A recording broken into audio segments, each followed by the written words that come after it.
Welcome to Rates and Barrels. It's Monday, December 15th. Derek Van Riper, Eno Saris, and Jed Lowry here, back from the winter meetings. Two of us were in Orlando, and one of us went somewhere even better. Jed, what were you up to while we were gone?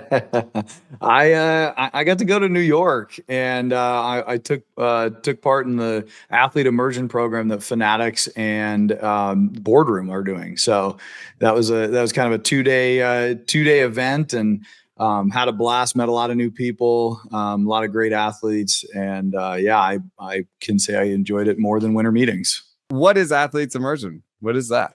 Yeah, so Fanatics obviously has built their whole business off of sport, and athletes play sports, and so I think they are trying to pay it forward and help prepare athletes for life after sport. Kind of the way that they talked about it is career 2.0.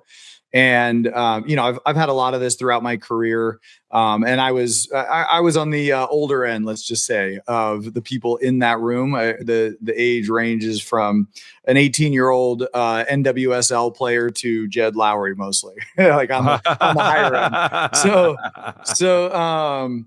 But it was a great group of people, a lot of NWSL, WNBA players, and then some MLB guys as well. It sounds like you came home with something you were looking for, too. Oh, man. So I decided to try to collect the last card of me produced when I was playing 2022, the Topps Chrome, and I chose the Ben Baller one. It's just a little bit more rare and harder to find. And so I have all of the cards, to 5 to 10 to 15 to 25 to 50 to 75 to 99, had that full rainbow and the base card, and I didn't have the 1 of 1. And we did an event the last day with Card Vault, a guy named Chris Costa, and he comes up to me. We started talking. He didn't realize that I enjoy collecting, and he says, "Hey, I got to show you something." I was like, "All right."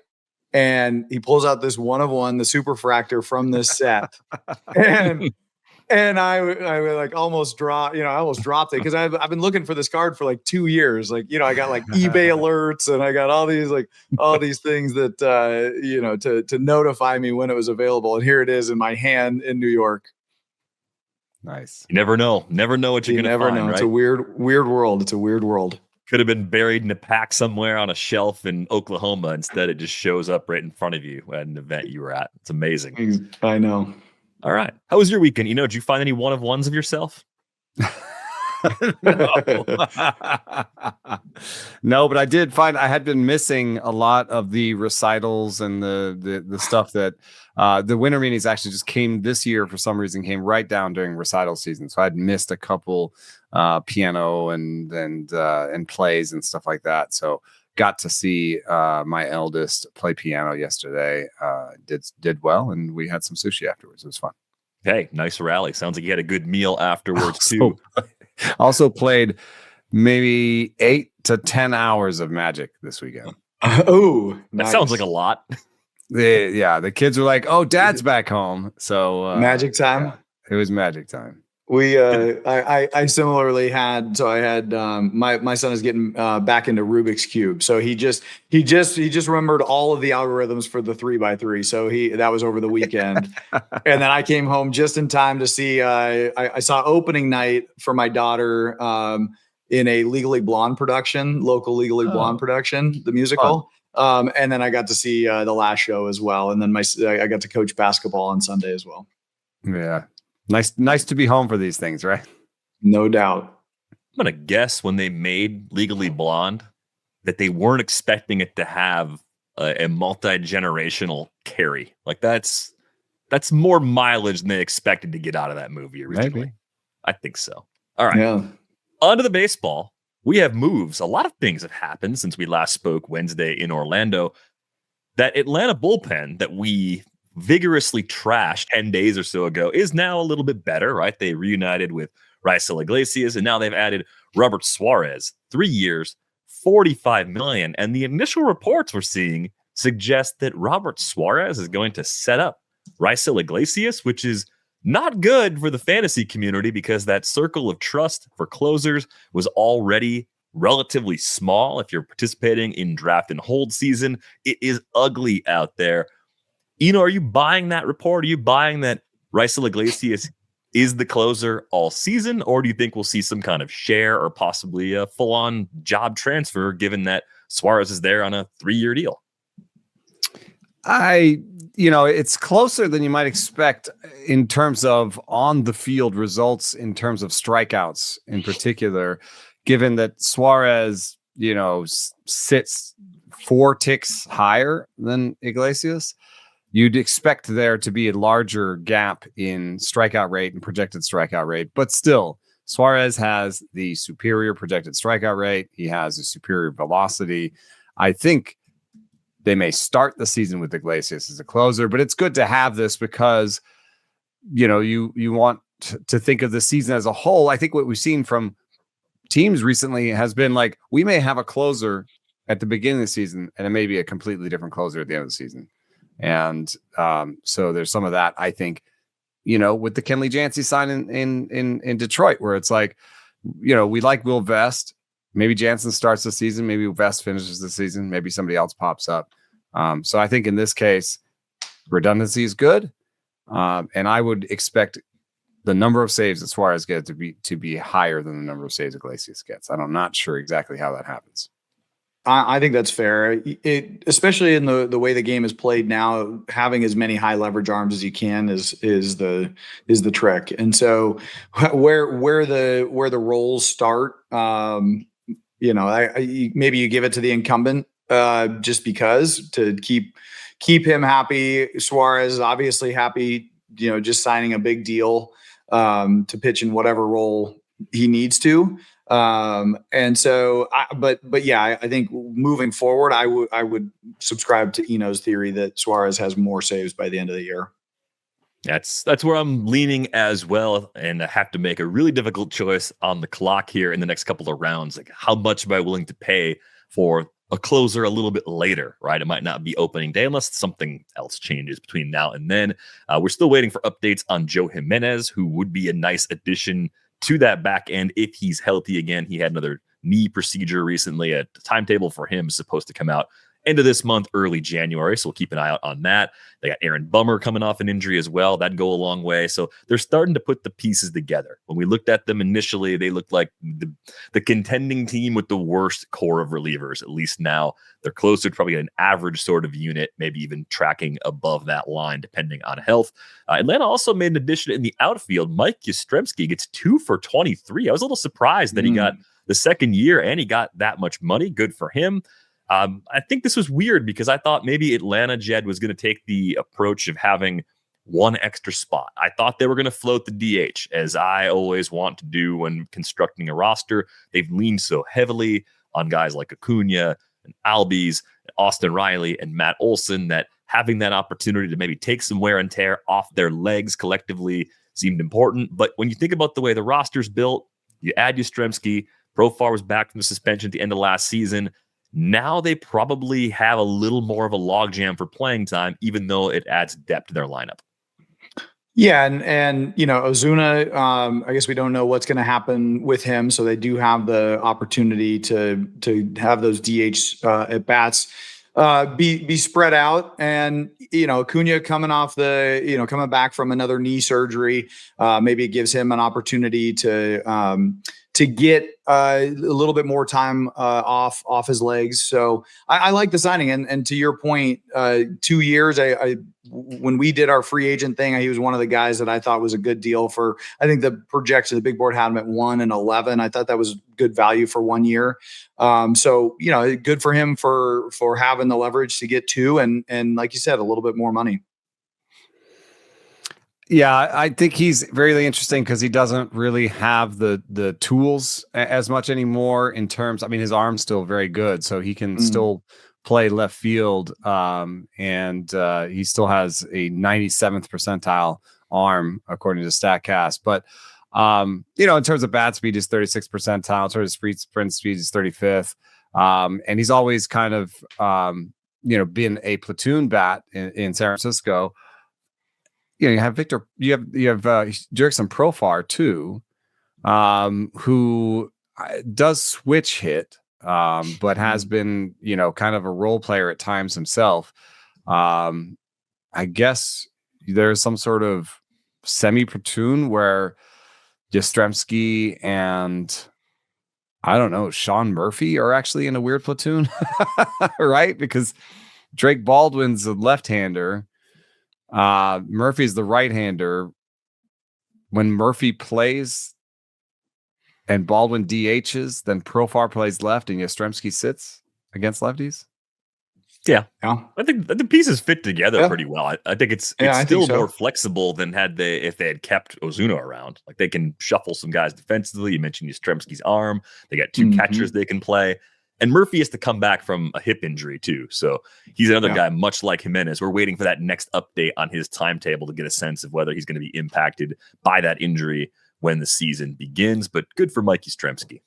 I would kind of assume that the Braves are almost done. The big question is shortstop. And if they don't sign Ha-Seong Kim, they might go into the season with Mauricio Dubon as their shortstop. He's been a guy who's been more of a utility guy, and I think they'd rather have that. But they do have Brett Wisely, Nacho Alvarez, Vidal Brujan. So they have some guys who can be the utility guy. And if they just use Dubon for a couple years at short, they've done this before. It's kind of the Orlando Arcia idea, right? Where it's like, here's a guy that other teams didn't think was a starting level shortstop that we're just, may not be our best position, but he's going to pick it and he's going to be fine and he'll bat at the bottom of the order and he won't cost us that much money. So I think internally the Braves have to be like, why haven't we developed a shortstop yet? It's been a while since Dansby Swanson. And so I wonder what do you guys think of the health of the Braves overall? I mean, the story for the Braves for a long time was,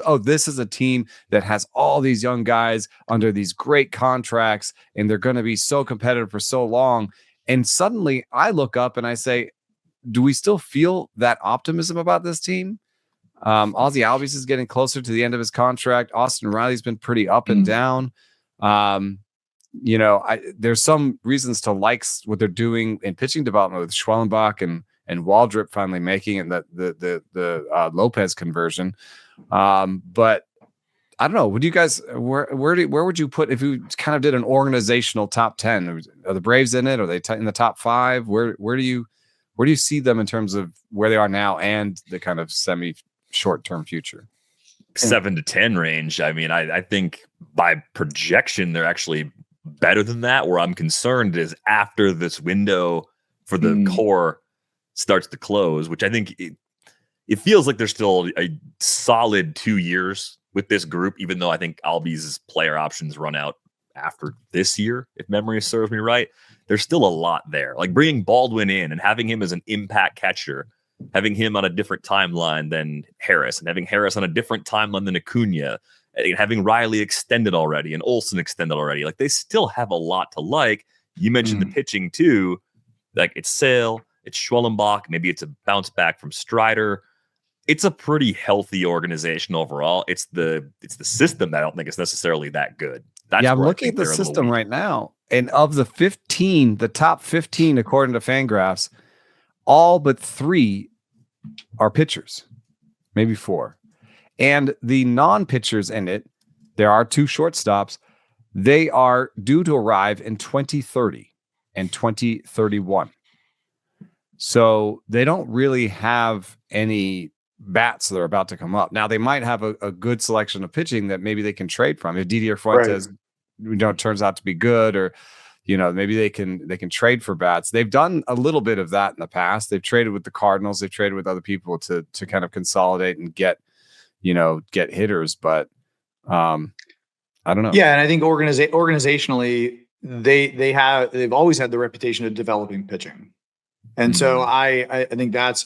You used to, at least when I was coming through high school and college, you would, if you heard about pitching development, it seemingly was coming from the Braves. So it sounds like there's still, that's an organizational priority, and it leads, you can never have enough pitching. And so if you have all those additional arms to your point, you can use those to make trades. And even if that's some of the older guys and you feel confident about the young guys coming in and backfilling, you can trade some of the more established guys. Yeah, I mean, if they aren't good this year and Chris Sale, then suddenly becomes a really big chip because you feel like you have other guys coming up and maybe you can turn Chris Sale into some minor league bats. So I would say that they're generally healthy, but I think that we really didn't. There was a sense that maybe a dynasty was coming, and I don't think we got that. No, I don't think you can put them on that sort of level, but they look like a contender again to me. They're fourth in projected Fangraphs WAR as a team now with the recent additions they've made. So it's a good spot to be in. I mean, it's the best in their division, but you don't get the sense that the Mets and Phillies are necessarily done at this point. And as you said, maybe the Braves are going to find an upgraded shortstop via trade or via free agency if it is in fact Ha-Seong Kim. Let's talk about Kenley Jansen for a moment. You mentioned he lands with the Tigers, terms undisclosed, but it is a 1-year deal. Jed, this feels like someone who is pursuing 500 saves. If Kenley Jansen gets there, he'll be the third player in baseball history to reach that. Both Mariano Rivera and Trevor Hoffman got over 600. Mariano Rivera 652, Hoffman 601.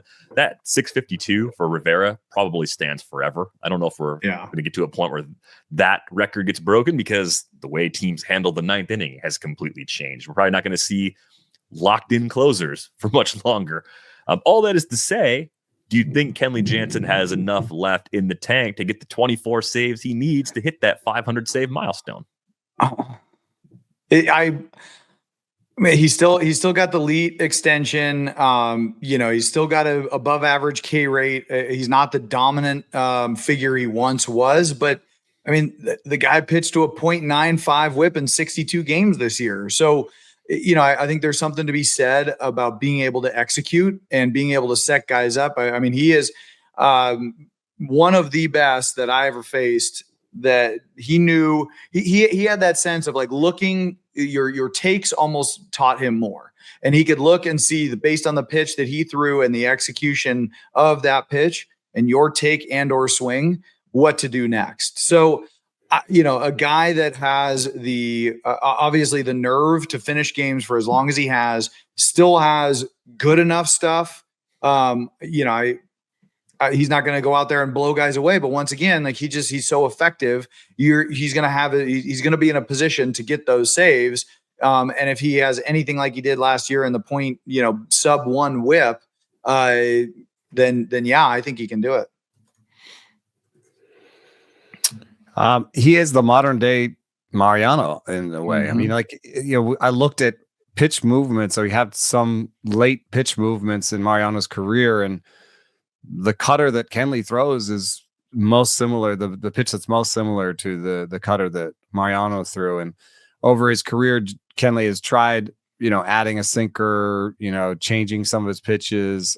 He's done some pitch design sessions, but he's kind of stepped back off of that, and he's back up to 82% cutters again, and it's just all great cutters in command. And now it's 92.8 at his peak. It was 94, 93, but he's been able to keep this up. I think he will make it, because I think even if he only gets 15 to 20 saves this year, he may have another 1-year deal in him. And I think the real question is he a Hall of Famer? Now, if you just use WAR as your be all and end all, no. But if you compare him to other relievers, he has that. I think he will have that 500 saves. He will have a career ERA of around 2.5. And he will, stack up to Billy Wagner in a lot of ways. Or a Trevor Hoffman, right? Or a Trevor Hoffman with a 28 career WAR.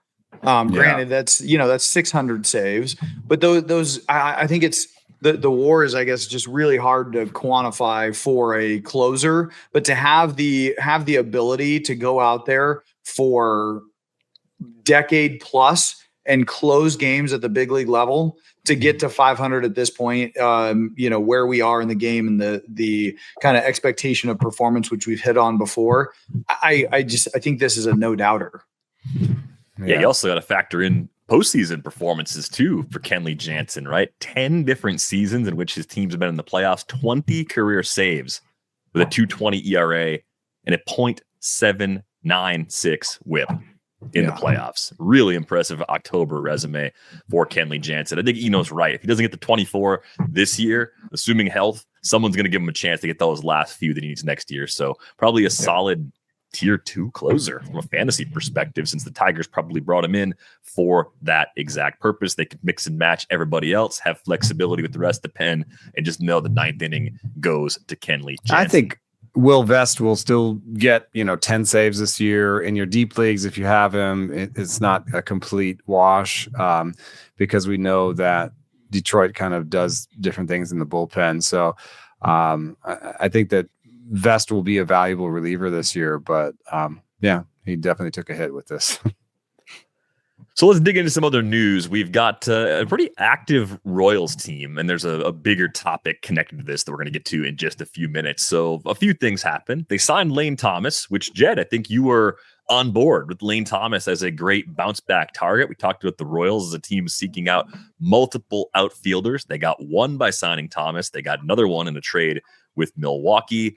Is this a good fit in KC, where the playing time runway could be pretty significant, right? Because when you look at Thomas, you see great numbers against lefties, slightly below average numbers against righties. So maybe loses occasional time against same-handed pitching. But in Kansas City, it seems like their situation right now, at least, is dire enough where you could see an everyday role if he's hitting. I got to assume with the deal that they gave him, he's going to have every opportunity to step into that everyday role. And so I agree wholeheartedly that he will have that opportunity. And I love the signing. I mean, he was the guy that I had picked out. I think the big board had him as a minor league free agent. So I at $5 million, I think it was $5 million that he got. I think it's a great opportunity. I think it's a great signing to give an opportunity to a guy to have a bounce back year. The incumbent center fielder, Kyle Isbell, is a left-hander and is superior defensively. So what you may see is a platoon there where Thomas gets the right-handed at-bats in center. We'll talk about the other trade in the outfield there, but I think Thomas might be in a little bit of a timeshare there in left. And then I think Jack Caglianone gets the lion's share of right, but he is a lefty too. So if they want to platoon Lane Thomas there, I think Lane Thomas will play every game against lefties. I think that the games against righties, I'm interested to see how this shakes out. I'm not sure. I mean, I think a sort of a $6 million deal could go either way. It could be a fourth outfielder. It's not an outrageous amount of money. It's less than Mike Yastrzemski made last year. So it could just be the short side platoon. But he's better than Mike Yastrzemski. And so, I think that there could be some center field there. If they decide that they want to pack as much offense into this lineup as possible, and that this team needs offense, they could go with Lane Thomas as the starting center fielder and Isbell as kind of a defensive replacement. Lane Thomas. Yeah, right. And Lane Thomas obviously is doesn't grade great on the outs above average, but still great arm, great sprint speed. And so who knows, that's a big yard there in Kansas City. And maybe that sprint speed will, tend to give him an opportunity to run things down that he hasn't had in the past. Cleveland has tighter dimensions, particularly in left. And Washington big, but not quite as big as Kansas City. So if he can put that sprint speed to use, he might have an opportunity to run some balls down out there. There was an injury component to last year too, so I'm willing to give him something like a projected 0 outs above average, which in center, if you think that the offense is that much better, so if he's hitting through spring training and stuff, he may basically hit his way into this lineup.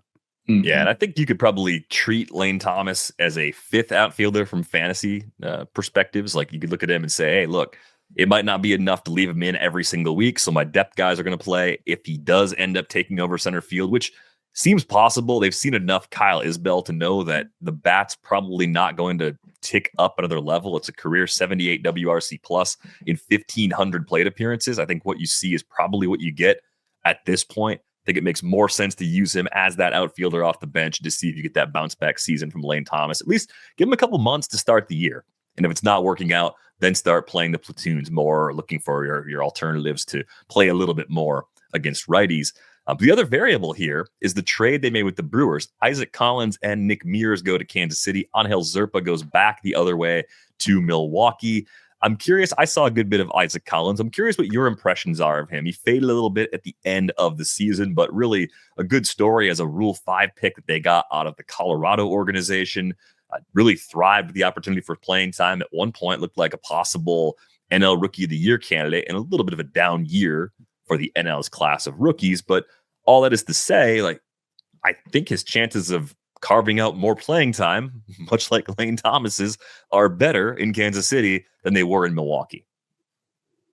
Yeah, I think the Brewers sold high a little bit. I mean, Isaac Collins is a good player. He's pretty good at a lot of different things, which kind of seems to stick out to me as a Brewers thing. Where like he does not have elite bat speed or elite power. He probably doesn't have a single elite tool. He's not the greatest defender, but nothing is really bad and nothing's really great. It's except for the closest thing that might be really great is his plate discipline is very good. But like in terms of making contact, pretty average, maybe slightly above average speed, slightly below average power, slightly below average defense. It all adds up to somebody who could probably be an average player, especially since he's a switch hitter. He can always have the platoon advantage. So I like him in Kansas City, but I think to explain this trade for the Brewers side for me is that, it's a bit of a stuff plus play. Angel Zerpa has way better stuff plus than Nick Mears, but not necessarily better strikeout rate. But I think they got a young player with more stuff that they might try in starting that has an option. So they have more flexibility with Zerpa than they did with Mears. And they traded high on Collins from a position where they have a bunch of guys and he may not have had the same playing time this coming season. So I think selling high on that and basically improving Mears into Zerpa was the plan there. Right. I think Mears didn't miss as many bats as they expected once they got him in Milwaukee, got him through their program. Zerpa, I think you can kind of talk yourself into one more level maybe being there. You get something in the lab, change him up a little bit. Power lefty that gets a lot of sinkers. We saw with the Jose Ferrer trade, a nice commodity to have in that bullpen, someone that might be really helpful in a postseason run as well. But the bigger question in all of this, Jed, I've had a lot of conversations over the years about Jarren Duran. The Royals are among the teams interested in him. I saw that in the Ken Rosenthal column on Monday morning, and it certainly makes sense, right? This would be more impact than both Thomas and Collins. It would actually solve the problem. You could look at their outfield group and say it's probably even an average group if they make a trade for someone like Jarren Duran. The question I have for you to start us off here is just, where is the ceiling with Jarren Duran at this point? Because that 6.8 F4 season in 2024 really jumps off the page, following it up with nearly a 4-win season a year ago. There's nothing wrong with a 4-WAR player. That's a very good big league player. We're talking about a guy that's still 3 years away from reaching free agency. So you'd have him beyond this year. You don't necessarily have to even extend him if you don't want to. How good is Jarren Duran? Can he get back to 6 WAR levels again, or was that a peak, even if the follow-up years are going to be solid? Yeah, I think the guy, I think he's another guy that's, poised for a bounce back. When I started looking at the underlying statistics, here's a guy that he actually added some bat speed. Barrel rate, although it dropped in the percentile, it actually went up to 9.7 from 9.3 in 2024. His average exit velo went up a full mile an hour in 25. The sprint speed is still elite in the 91st percentile at 29.1 feet per second. And then I started looking at, so I'm looking at these things. I'm saying there's actually some increase in some of the batted ball statistics, or at least the bat speed.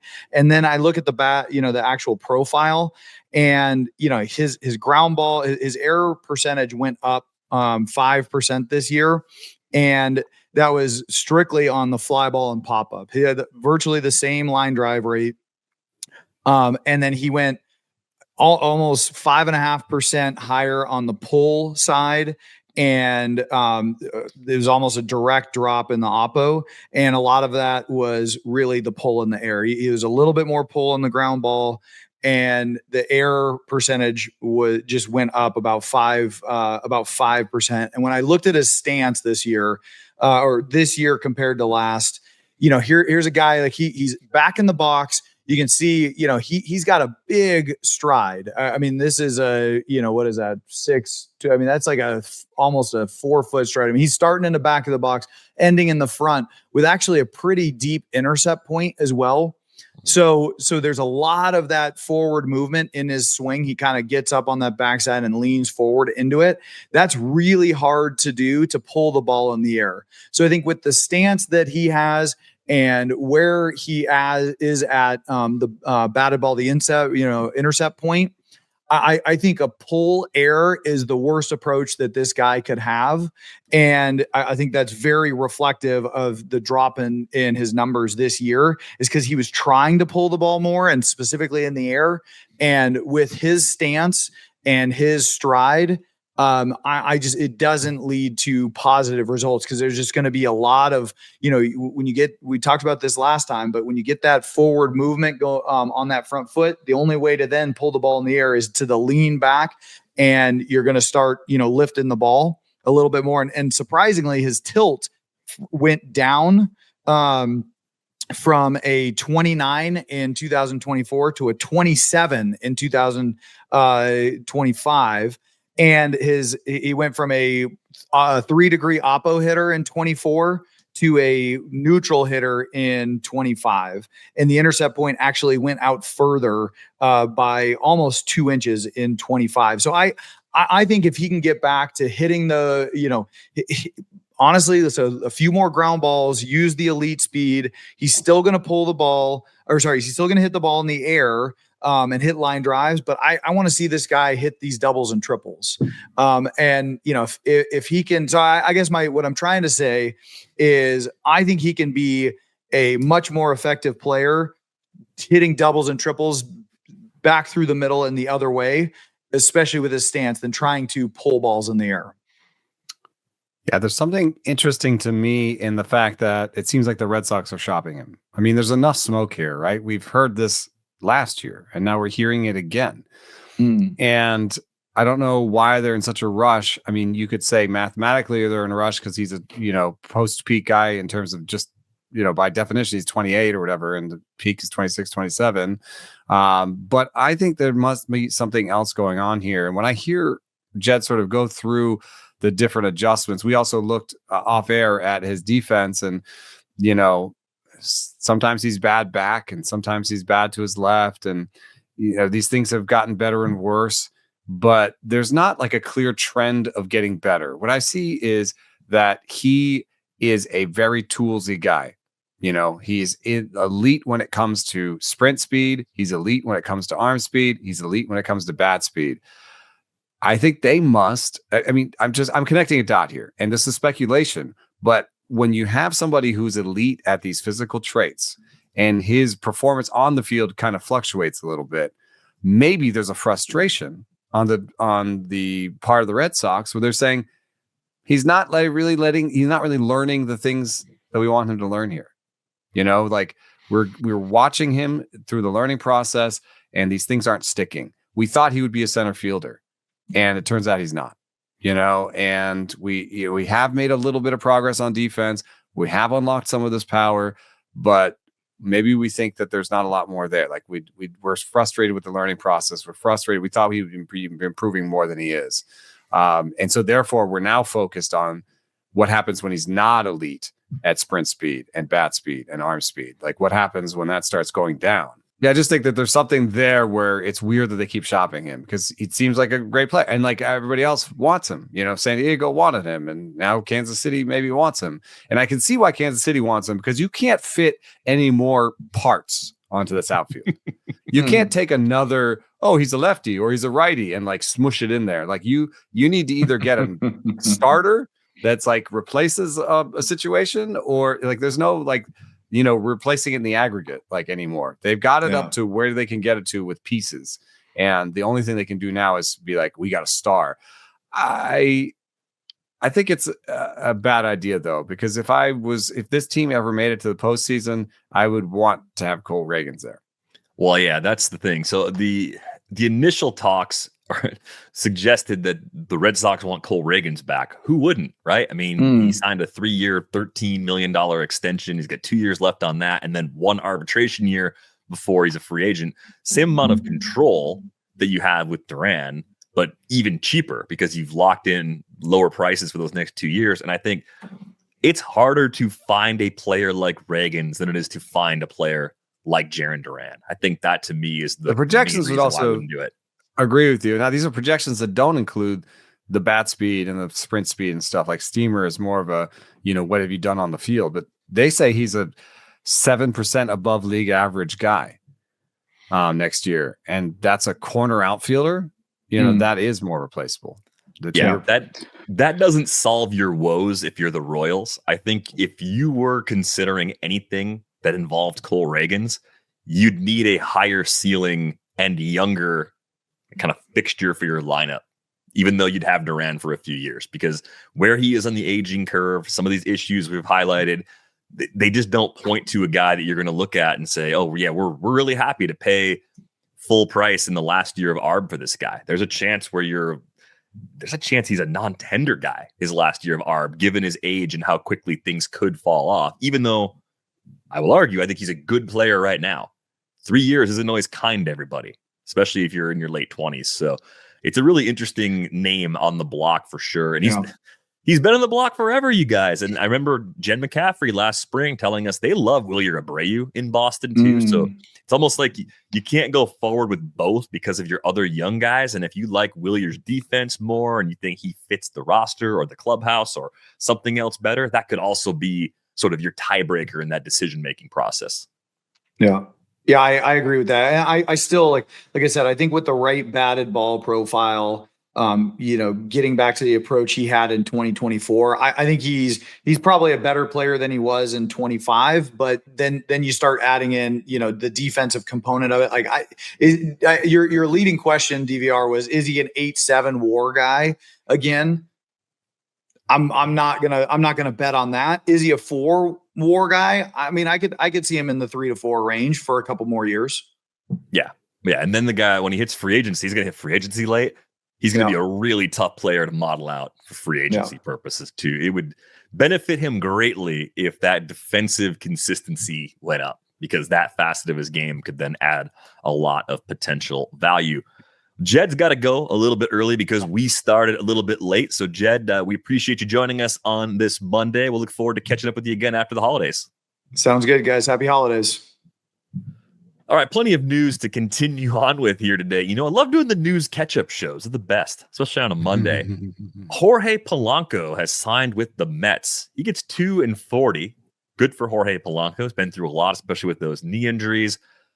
I can't quite understand what the Mets are doing right now. And I say that as someone who really respected what David Stearns and the organization in Milwaukee accomplished while he was in charge of the Brewers. And look, Steve Cohen's got deep pockets, and they didn't want to give Pete Alonso the contract Alonso got from the Orioles. But if you're a Mets fan right now, like this is not what you were promised, right? Like, with no disrespect to Jorge Polanco, this offseason is kind of like an old Mets sort of offseason so far. And I say that in that way because there's still time to turn this around. Like, there could be some massive trade with the Padres that quickly changes the tone around this team before we even get to spring training.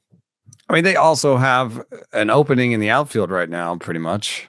And there's a huge outfield guy out there. I mean, if they want to pair Kyle Tucker with Juan Soto for the next 10 years, that option is available to them. It doesn't seem like they're headed towards that because the Brandon Nimmo deal, this Jorge Polanco for Pete Alonso swap, these choices seem to suggest they want to get out of the 10-year business.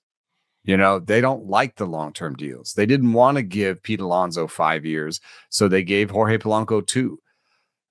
I don't know if it's that smart.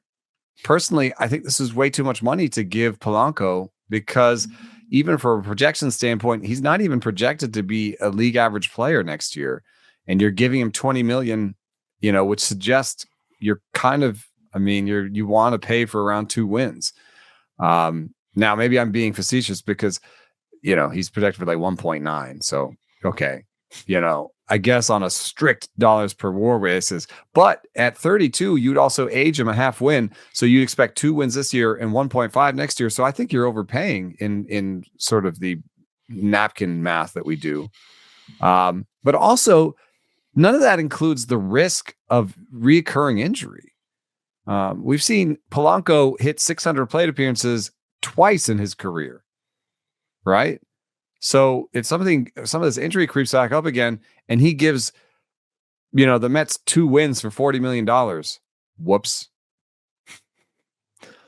That's not ideal. And I look at this profile and I think, okay, it's interesting because we've had double-digit barrel rates in 4 of the last 5 seasons. And that's with some unhealthy legs at times. Because as you mentioned, what we saw in 2025, 524 plate appearances, was his best total in a season since 2021. He had 644 that year. So the homer total climbing back up to 26 was almost a function of just being on the field more. And he cut the K rate a ton. The strikeout rate for Jorge Polanco went up incrementally every year until 2024. It peaked at 29.2%. That was year 1 in Seattle. But that was like maybe his most injured. So, but even if you go back to 2023, if he goes back to a 25% strikeout rate next year, you also messed up in terms of signing him. You know what I mean? Right, because we saw this with Acuna, and I know that Polanco and Acuna are very different players in terms of our expectations, but when you have a massive drop in K rate like that, even if you keep some of those gains, you rarely keep all of those gains. Yeah. And if you're trying to figure out projections where they're going, Steamer points to a 20.6% K rate. I'd be thrilled if that's what he did with that kind of barrel rate. If he can do that, then maybe they're right. The weirdest thing of all, though, they added Marcus Semien in the Brandon Nimmo deal. So Polanco's going to play a new position. And defensively, he's okay. He's good enough to play other spots. But they're going to play him at first base and maybe some DH. And I don't Unless know, he man. DHs and Vientos is actually the first baseman, but Vientos is not good defensively, and that might be overstating it. And they're there. Like, their goal is to improve defensively. So if Polanco if he wasn't a good defensive second baseman anymore, I know defensive WAR was bad for Polanco in 2025. Maybe Kai Correa and company can make him average at first. Maybe that's possible. And maybe he only has to be better than Pete Alonso for it to be considered a defensive upgrade if he's healthy enough to hit and do something close to what he did in 2025. I think Seattle being a difficult place to hit, much like Citi Field, maybe gives you a better feel for the floor. It's not like he's coming out of a hitter-friendly environment and now having to navigate New York and Citi Field. But I didn't see this coming. I don't fully understand it. And I hope for the sake of Jorge Polanco, it works out. But if I'm a Mets fan, I really want to see tomorrow's headlines a few times before I lose my mind completely about the offseason. Yeah, and there's also, Alex Bregman is out there, and I'd said in one of my pieces that I thought Alex Bregman could be a potential benefit at some of his projected numbers. And now the scuttlebutt is that he's not even seeing what he wants to see on the market. And there was one report that he regretted opting out of the 2-80, which suggests to me that his AAV on his next deal will be closer to 20 than we thought. And someone had told me, Polanco is going to be the better deal because it would be shorter and smaller. And I think I get that sense of thinking. And I think that's some of what Stearns is doing, but I don't think it's always right. Like on some level, you get what you pay for. And like sometimes it's better to pay a little bit more. I mean, this is one of those small deals that it won't hurt your franchise to the point where you're like spending years being like, oh man, I wish we hadn't signed that Polanco deal. At least you won't do that. But you also won't be, I doubt you'll be like, oh, that was a key signing for us. That really put us over the top.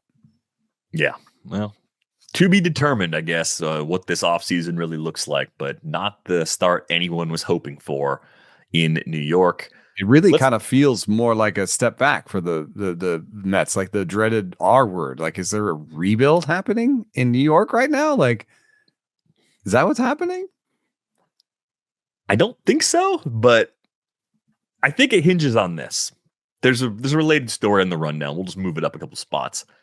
Maybe the Mets are that team that line up well with the Padres, right? I mean, you can imagine a Mason Miller trade, another Mason Miller trade, right? And you can imagine the Mets as a team that has a lot of talent, that's close to big league ready, and maybe not enough spots to play everybody, being a team that can solve some of the Padres' problems. And you could also imagine that if this Mets team doesn't want to give Kyle Tucker all of the money and all of the years, that Ramon Laureano also fits really well for the Mets. So you could do something with Laureano. I mean, that's the rumor. Laureano, Mason Miller. I mean, the names are all there for the big trade. Mason Miller, Ramon Laureano, Nick Pivetta, Jeremiah Estrada. And maybe David Peterson goes back the other way to give the Padres more innings. Like, there's one just of the so young many guys. Tong, Sproat. You'd expect one of those guys or Jet Williams maybe could be part of a package like this. I mean, there's what was there a bat going back? Like, are you going to send Vientos back? Ooh, that actually makes a little bit more sense in light of the Polanco edition, right? Well, because Mason, 80? it's hard to peg Mason Miller's value because he got traded for a top 5 prospect, which doesn't happen anymore. There's a lot of years of command left on him. He's an elite closer. So you have to know how exactly that front office values it. But also Vientos is one of those players that's playing below his punching level or however you say it. You know what I mean? Like, he's got some tools, but he doesn't have defensive value. And, you know, he could already be a DH even though he's young. So punching below his weight class, I think, would be the expression in this instance. Underperforming, right? You're punching above your weight class, you're overperforming. You're punching below, you're underperforming. The possibilities here are endless. So I think this is the thing. If you're a Mets fan, you're kind of holding out hope that that's the sort of deal. But how good is this Mets team if you give them Mason Miller, Nick Pivetta, and Ramon Laureano? Well, let's go to the tape right now. Fangraphs WAR. Where do the Mets project right now? I'd say probably still top 5. It's weird, but I think probably number 6. So yeah, what you're hoping for is that they throw their weight around more like the Dodgers. That was your expectation. That's what you were promised, right? They're about 7 wins behind the Dodgers in the projections right now. I don't know if you can close that gap with that move. I think you can probably jump ahead of everybody except the Dodgers. You can be the number 2 team by projection if you make that move. Yeah, I mean, I think it's got to be, Peterson to Pivetta, like AJ Minter to Mason Miller, Jeff McNeil to Laureano. I mean, I think it's actually only maybe 3 or 4 wins there. Right. But that's enough to put them ahead of everybody but the Dodgers, which would at least going into the season make you feel better because the thing you can do as a team with pockets like that, you can take on a bad deal in season that a lot of other teams won't get the buy-in to take on. Like, I know they were going the other direction, shedding payroll to get prospects a couple deadlines ago, but anything sort of on the table if they continue operating at that top end sort of budget range. The rumor from the San Diego side, or at least the wish, is that somehow Frankie Lindor is involved in this. I don't. How would that work? And why? Why would the Mets do that? I don't. And why would the Padres do that? Because it would add another mega contract. I don't. That seems like just digging more of a payroll hole. Even though I love Francisco Lindor, I'd rather have Lindor long term than Manny Machado. Like, that's sort of the angle there. If they get Lindor 5 years from now, I'd love to see what the Padres are rolling at there. Just the oldest infield ever. The oldest in, yeah.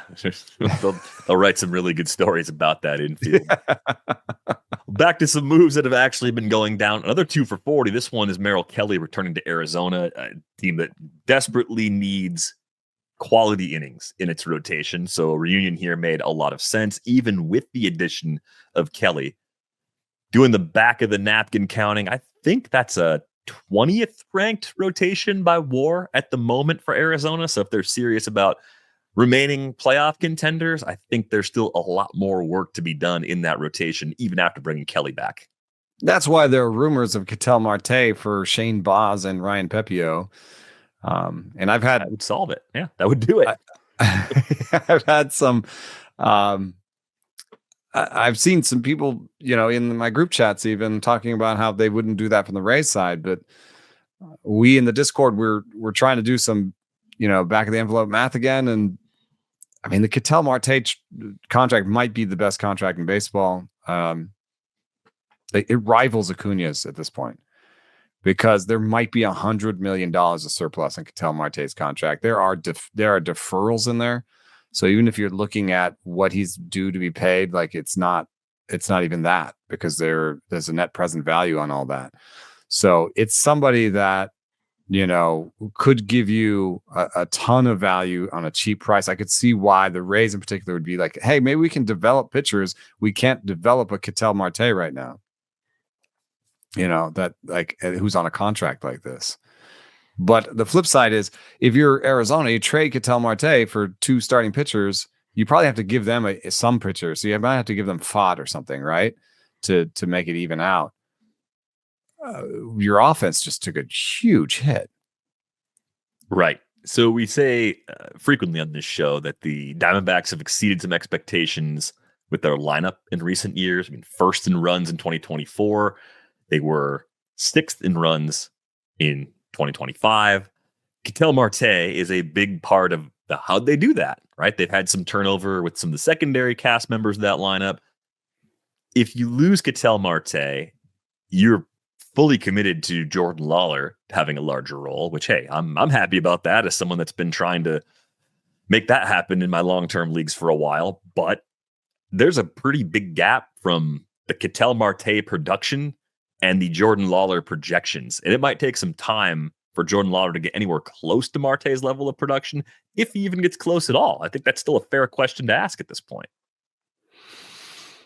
I mean, they already have Lourdes Gurriel Jr. out till July with the knee surgery. And the idea is that maybe Tommy Troy, a 23-year-old that was below average at AAA last year, but had a decent year, was 21% better than league average at AA, was a high draft pick. I remember watching him at Stanford. That Tommy Troy might, take over until Lourdes Gurriel comes back, which means that you kind of got, that's a question mark there. Alec Thomas is a question mark.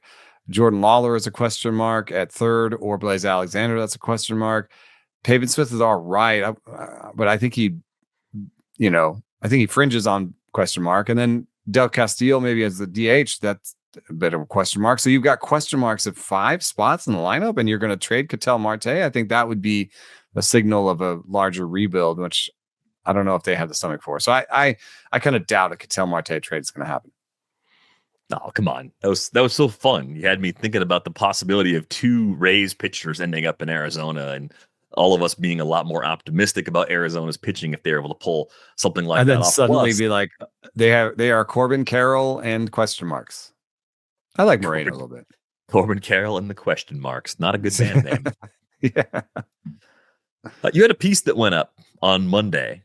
Major League Baseball is going to regulate data and tech in the minor leagues. So why? What's the main aim of what they're trying to do? I think from their perspective, what you're doing is the same thing you did in the major leagues with Hawkeye. You are streamlining and you are bringing the bottom up. So there are teams like the A's that don't have Hawkeye in all of their minor league stadiums. And then there are teams like the Dodgers that have Hawkeye and Kinetrax and Catapult and Edgertronic, in all of their minor league stadiums. And so there's a gap there that's grown. There is a vocal, I don't know if they're a minority or majority, but there's a vocal group of owners that has wanted to limit spending in the minor leagues and wanted to limit spending in front offices. And this, to some extent, does that. And what you've seen from baseball is a long-term trend of trying to limit spending in every way. They've limited spending in the minor league draft. They've limited spending, in the college draft. They've limited spending in the international, space. They've limited spending through the luxury tax. So they love to limit spending, and they would say it's to bring the bottom up. But the people I talked to said that this could potentially limit innovation, because right now, the way it works is if you're a vendor that has something cool that might help a team, you can go meet with every team and you could have 3 teams on board, 5 teams on board, whatever, the teams that are willing to pay and figure out if what you have is worth it, for a few years. Now you have to be all 30 or bust. It has to be something all 30 teams get, or it has to be 0. And so things like Kinetrax. Kinetrax is a biomechanical, markerless biomechanical capture system. So it's basically, it can just, using cameras, look at the field and tell you how the body is moving. Hawkeye can do that. But teams prefer Kinetrax to Hawkeye, especially they say in the hips. I don't know what's going on in the hips, but something's going on in the hips. And they like Kinetrax's hip data better. So what's weird is that Kinetrax is owned by Sony and Hawkeye is owned by Sony. And so maybe at some point they just smush the 2 products together and there is no difference. But right now there's functionally a difference. You've had Kinetrax for a while, or you haven't. There are teams that are totally Kinetrax teams that have went way in early. Like the Twins were a Kinetrax team and always have been. And they believe that they've been able to turn that into real biomechanical differences in how they develop pitchers, how they think about pitchers, how they evaluate pitchers. Kinetrax has done something. Kinetrax now, maybe in a good spot. However, Kinetrax is really expensive, and it's like millions of dollars to do it for every stadium. So if there are, say, 50 stadiums that don't have Kinetrax, does that seem like a lot? It may not be a lot. It's an average of 1.5 per team per organization, but 50 times 3 million. See, the problem is So Kinetrax and Hawkeye and Editronic. These are the huge, Editronic is just high-speed cameras. These are the huge things that are being used right now in minor league games in some places, but not in all places. And the question will be, do you make them in all places or do you make them in no places? Because a spokesperson said in the article, tech will be taken off of stadiums through this because they're centralizing this. They're making it's more like StatCast than Major League level. Now, for us as fans, there may be some fun parts. There may be a question of, hey, could we have StatCast data for all the minor leaguers? Will that improve our, public facing, prospect evaluation? Will it improve our media and stuff like that? I asked about that with my contacts, and it's a maybe, because they already have some savant stuff for AAA and so on, right?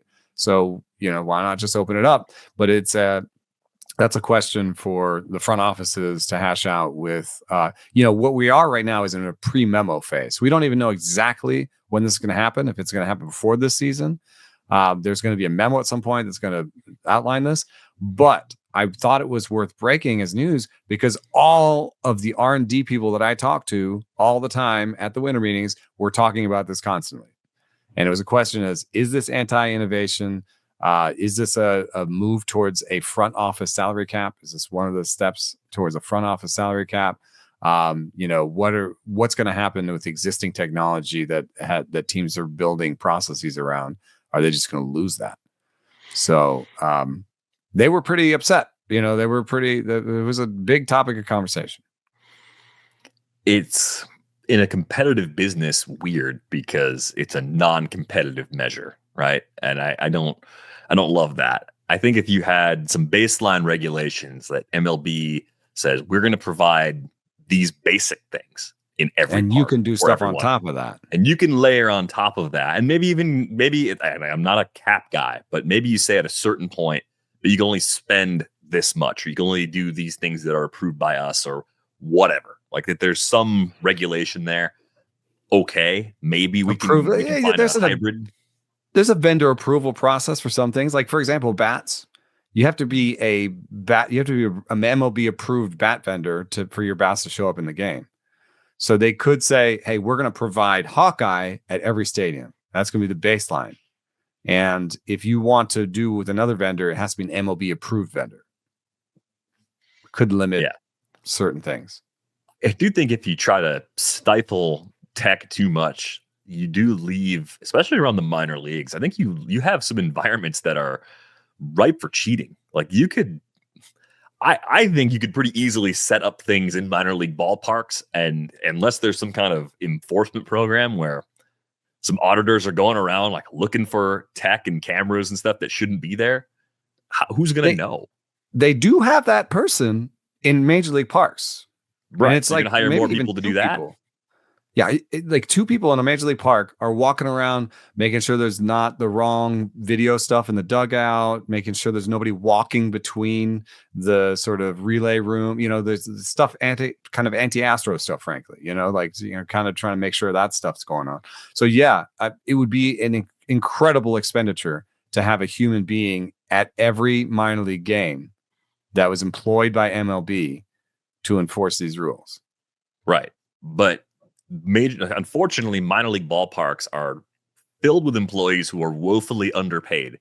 So you think about people you could very easily turn to just look the other way as you set some stuff up. I don't know, man. That seems pretty ugly to me. But I don't love this. This is not the direction I was hoping we were going. A lot of questions about how it's going to be enforced, when exactly it starts. There's even some scuttlebutt. This will happen in the amateur level. So we're talking about now having Hawkeye basically, Hawkeye is like, oh, we love this. Like Hawkeye is super happy right now. Like, oh, you make sure that we have Hawkeye in every Division I school and every minor league park and the majors. Like, we are set for the next 20 years. We are in like gin. TrackMan is like, are we done? Like what happens to us? Like we're in a lot of places, but we're not everywhere, and Kinatrax too. So it's a little bit of a have and have not situation for vendors. And that's too bad because we haven't had a tech expo in 2 years. And they usually have a tech expo at the winter meetings where you have a lot of vendors being like, hey, I've got this cool tech. I can do this. Like we saw some cool tech that we didn't even show everybody. But I don't have it on a card. Yeah, man. Yeah. I got to put that in the Discord. We will show it in the Discord, but we got shown the Flex Pro Grip, which is like this glove that like helps you increase your strength in each of these little muscles all the way down. So like it's a strength assessment, and then even they say that like, and I've seen some of this peer-reviewed research that they can affect spin rates, but they can also affect health outcomes. And that if you think about it, the strength of these little things and the strength of the forearm and the strength of, these muscles, that's protecting your ligament, because it actually muscles and bone take another way of saying it is if you have a cadaver, you do a cadaver test and you have that cadaver throw a 90-mile-an-hour fastball, the UCL just splits. Mm. And the difference between a cadaver and a human being is that there are muscles and like there are active things happeing, right? Blood flow might be kind of blood flow and muscles, and like there's things your body does to protect the UCL. And so theoretically, that means that there are more things we could do to protect it. We could build up certain muscles, build up certain ligaments, other things. And Flex Pro Grip, purports to do that sort of thing. Now, that's not something you do in game. So they're not in trouble. They're not worried. Flex Pro Grip is a training device. And so it's not something that'll be in the game. But there are the vendors that were at the Tech Expo. We're like, hey, we do this, we do this, we do this. We can do markerless motion capture. We do this. Markerless motion capture itself, Kinatrax predates Hawkeye. And so markerless motion capture itself was an innovation that came through the Tech Expo, 3-team process that is now, everywhere through Hawkeye. Like if we don't have that process anymore, how do you have to go from 0 to 30, which means, you know what I mean? Like that. Can't do the thing where, oh man, have you heard what the Dodgers are doing? We should do that too. We can't do that anymore. So there's a quote in there. It's like, we don't know what innovation we'll miss because of this, but we'll miss something. Yeah. Especially in a time when injuries are as bad as they've ever been on the pitching front. Mm-hmm. Lacking innovation seems like a bad thing for just general wellness outcomes across the entire league. You have to also think about your sport versus the other sports, right? Like, you're competing with other sports. If you limit innovation in your sport, maybe it's basketball that has the next great innovation that helps their team, helps their play on the field. And, maybe it's basketball right now is dealing with, they think that the calf strain into Achilles thing is actually maybe an existential crisis. Like there's a real link now between these calf strains and the Achilles strains. And, they're worried about it. People are missing a lot of time with calf strains, and you're like, if they figure that out and their stars are playing all the time, will somebody more likely to watch a basketball game than a baseball game at a certain time? Yeah, that could be a concern at some point out there too. We got some breaking news before we go. It's not a massive news item, but if you were worried about cadavers throwing 90 and you want to think about something else before we go, the Phillies have signed Adolis Garcia to a 1-year, $10 million deal. This would seemingly replace Nick Castellanos with someone that, at the very least, is a better defender and a more dynamic offensive player if everything's clicking. Probably similar in terms of a lower OBP sort of profile, but a nice landing spot for Garcia after he got non-tendered by the Rangers. Yeah. Strangely, though, I don't know how, I guess, yes, a defensive upgrade for sure. But over the last 3 years, a 102 WRC plus for Adolis Garcia and a 101 for Nick Castellanos, 435 slugging for Garcia, 437 for Castellanos. But Garcia strikes out more, walks more, hits for a little bit more power, but he's non-tendered. I mean, it feels like the Max Kepler thing. Here's a 1-year deal. They're still paying Nick Castellanos too. It's like they still haven't even DFA'd him. That's supposed to happen sometime between now and maybe the start of spring training. But you get a guy in Garcia that really bounced back defensively in 2025. 16 defensive runs saved in right field. Can you imagine Nick Castellanos with 16 defensive runs saved? No, you could not. You could imagine the cadaver throwing 90. You can't picture Nick Castellanos playing defense that good. There's a real strange depth chart up on Fangraphs right now where Nick Castellanos gets 7% of the at-bats in right field and 30% of the at-bats in left field and is paid what he's paid. I mean, maybe they, hey, it's a sunk cost. You can't think about it that way. Maybe they just keep him around as a part-time player, but that he himself has said that he doesn't really love that idea. Yeah, it seems like it'd be a little awkward at this point, but I mean, Tigers did it with Javier Baez and got a decent result out of it for a year, so we'll see where things go from there. Dustin May is now a member of the Cardinals. It's an undisclosed financial. We haven't seen the numbers yet. Yeah, 1 year with an option for 27. Basically, if he's good, he's going to hit free agency again next winter. Do you like this, given that the Cardinals are a land of opportunities? They can be a pillow deal sort of destination, I think. Yes, I like it. I like it. I think that Dustin May's ceiling is gone with his new arm slot. He's dropped his arm slot, and he's more of a sinker slider guy. The four-seam cutter haven't been as good as they were when he was ginger guard, People were calling him that? There was a time when he was ginger guard. He was supposed to be the next Syndergaard, but I think that I think the ceiling is gone, but the fun thing is, with the research suggesting that maybe these new lower arm slots are healthier, maybe he could be healthy again.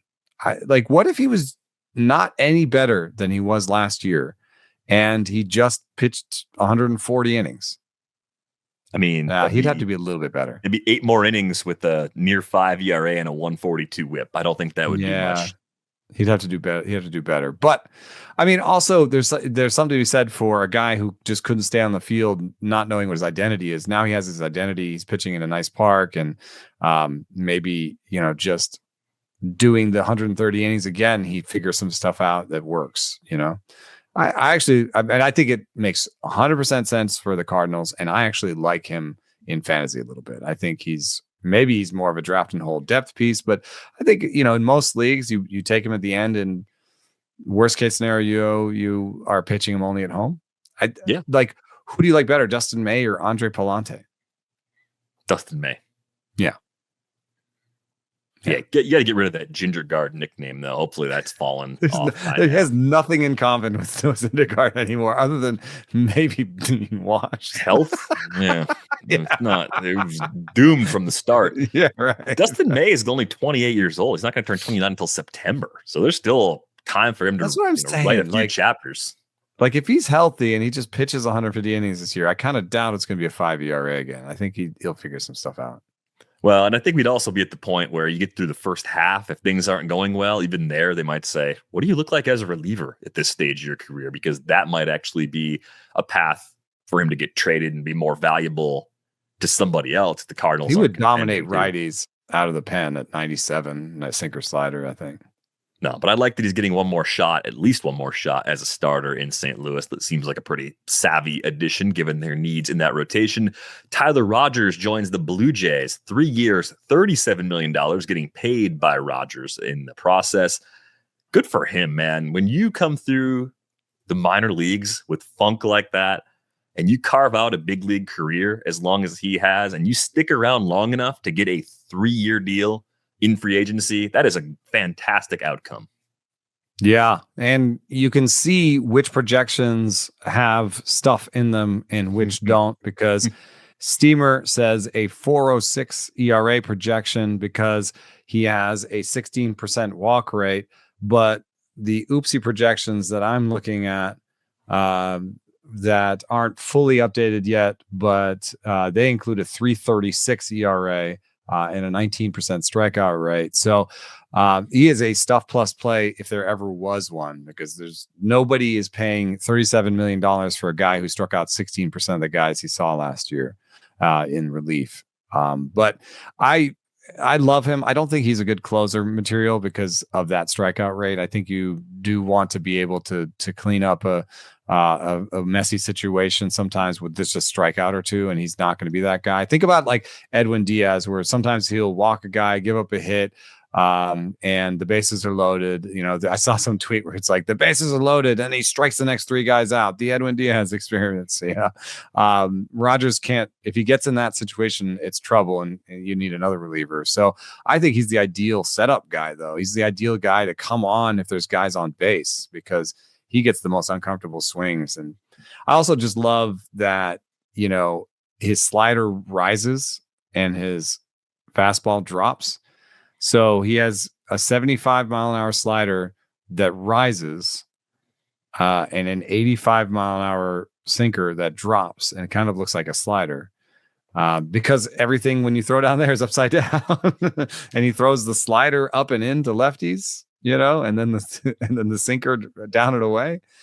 So I think it's just really uncomfortable for everybody, and it leads to a lot of jam shots. He's the leader of all the barrels and exit velocity boards. It's just that sometimes, and I've seen this in San Francisco, sometimes, you know, teams just like piece together 3 or 4 squib hits. You got to have some good defense behind you, but guess what? Toronto has a good defense. They do. They've got a great defense behind him, and he's a guy that outpitches those peripherals year over year over year. Hopefully it turns out to be a good multi-year deal between the Jays and Tyler Rogers. One last move before we go. The Rangers add Kenley Jansen to the mix. 2 years, $14.5 million. Kind of feels like the Kyle Higashioka. Why is that so hard for me to say today? I've said his name before. Kind of feels like that. To get a little younger behind the plate, because Higashioka turns 36 in April already. Where does the time go? It's kind of nice to have 2 guys that are like that, because between the 2 of them, they've both had above average and below average years. Like they are very similar in that, like, there's no that neither one of them has been really terrible, you know, in the last 4 or 5 years. And neither, I mean, Jansen did have a 141 WRC plus in 2022 for Toronto, but he's been more of a guy who's a little bit better than average or a little bit worse than average. And so, you know, depending on who is playing better next year offensively, they'll probably get more playing time. And then they're not exactly the same kind of swings either. So, you know, what you could do is, you know, model out some of their bat tracking and say, oh, you know, we want Kenley Jansen in. He's got a more of a flat swing. We want him in against these guys. We want Higgy in against other guys. So, you know, no 2 guys, even though their on-field results are kind of similar, like they're not exactly the same in terms of bat tracking. Higashioka has a lot more tilt. So you could say, hey, with the high fastball guys, we put Jansen out there. You know, with the sinker guys, we put Higgy out there. And maybe you get above average seasons offensively from both of them. Yeah, maybe just sharing the job kind of takes wear and tear off their bodies. They play a little better as a result of not having to be the guy 2/3 of the time or 3/4 of the time too. So interesting tandem they have in Texas. Not great from a fantasy perspective unless you're in a really deep league where 300 plate appearances is enough to get you there. But I think from a real life perspective, it's a solid construction. Hey, how about this? Went on a niche play, dude. I'm super excited to have him as my third catcher in a draft and hold 15-team league. Okay. Yeah. On that note, we are going to go. You can join our Discord with the link in the show description. Let us know what you're trying to do in round 38 of your draft and hold if you've already started participating. I'm in my first paid one, round 7. So I got a little time before I get to sicko mode with some of the just ridiculously bizarre calls like that, but I'm looking forward to getting there as the holidays roll on. We have one more episode coming out later this week with Trevor, but that's going to do it for this episode of Rates and Barrels. Thanks to our producer, Brian Smith, for putting this episode together. We're back with you on Thursday. Thanks for listening.